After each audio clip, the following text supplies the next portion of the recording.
SSV Sanskrit News Channel. Founder Dr. Rajendra Prasad. Phone pay number 9849641892. Please encourage, contribute, share, subscribe and comment on our SSV Sanskrit News Channel. Life membership 2500 for elders, employees and merchants. 116 for students. Sanskrit sentences with English translation using the word ataha, therefore, hence, so in each sentence. मम ज्वरः अस्ति अतः गुलिकां खादामि. मम ज्वरः अस्ति अतः गुलिकां खादामि. I have fever, therefore I take medicine. I have fever, therefore I take medicine. तस्य बुभुक्षा अस्ति. तस्य बुभुक्षा अस्ति अतः सः शीघ्रं खादति. अतः सः शीघ्रं खादति. तस्य बुभुक्षा अस्ति अतः सः शीघ्रं खादति. He is hungry, therefore he eats quickly. He is hungry, therefore he eats quickly.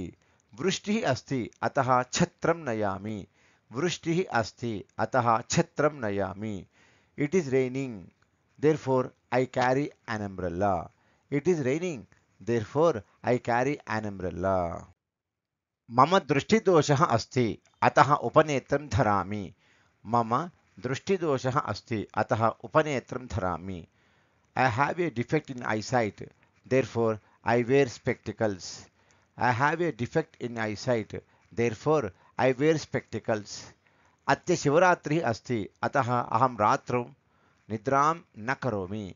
अद्य शिवरात्रिः अस्ति अतः अहं रात्रौ निद्रां न करोमि. अद्य शिवरात्रिः अस्ति अतः अहं रात्रौ निद्रां न करोमि. Today is Shivaratri, therefore I do not sleep at night. Today is Shivaratri, therefore I do not sleep at night.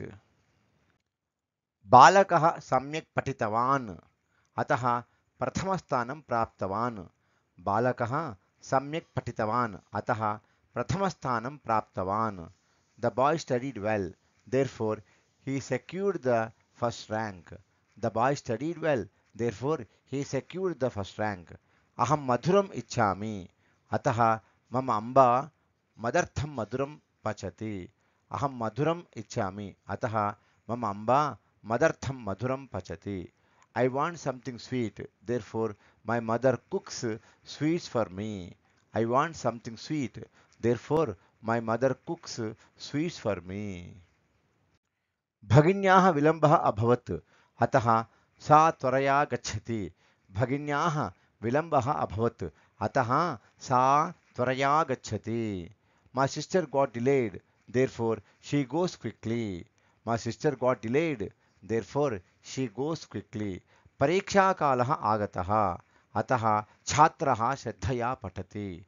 परीक्षाकालः आगतः अतः छात्रः श्रद्धया पठति.